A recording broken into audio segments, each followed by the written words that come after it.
నేను అలాగే ఇన్స్టా చూసినతో ఒక రీల్ అయితే వచ్చిందండి. అందులో ఏంటంటే ఇంట్లోనే ఈజీగా మనం రూము స్ప్రే చేసుకోవచ్చు అనేసి అన్నారు. నేను అయితే ఒకసారి ట్రై చేద్దాం ఎలా ఉంటుందని చెప్పేసి వీడియో చేశాను. మా చెట్టుకు అయితే ఒక కొన్ని పూలు అయితే ఉన్నాయి, ఒక 5-6 పువ్వులు. వాటిలో కొంచెం గోరువెచ్చని నీటిలో ఆ పువ్వుల్ని మల్లె పువ్వులు అండి, మల్లెపూలు గోరువెచ్చని నీటిలో వేసి ఉంచాను. దగ్గర ఒక గంట సేపు అయితే ఉంచాను. ఆ తర్వాత దాని పువ్వులు తీసి ఆ నీటిలోంచి కొంచెం కర్పూరం, అలాగే జవాది పౌడర్, మన పూజకి అది వాడుతూ ఉంటాం కదండి, జవాది పౌడరు, అది కొంచెం వేసి మిక్స్ చేసి ఒక స్ప్రే బాటిల్ వేసి కొడితే మంచి స్మెల్ వస్తుంది అని ఆవిడ చెప్పారు. సరే నేను కూడా అలాగే చేశాను.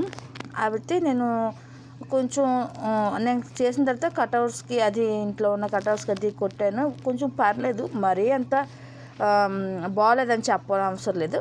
కొంచెం లైట్గా అలా స్మెల్ వస్తుంది. అయితే నాకైతే కొంచెం పర్వాలేదు అనిపించింది. కొన్ని యూట్యూబ్లో వీడియోలు అయితే కొంచెం మరీ చేస్తే భయం వేస్తుందండి.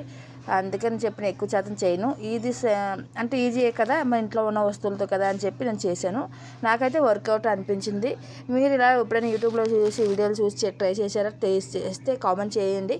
ఫస్ట్ టైం నేను వీడియో చూస్తున్న వీడియో లైక్ అయితే ఇవ్వండి. నా ఛానల్ సబ్స్క్రైబ్ చేసుకోండి. Thank you for watching.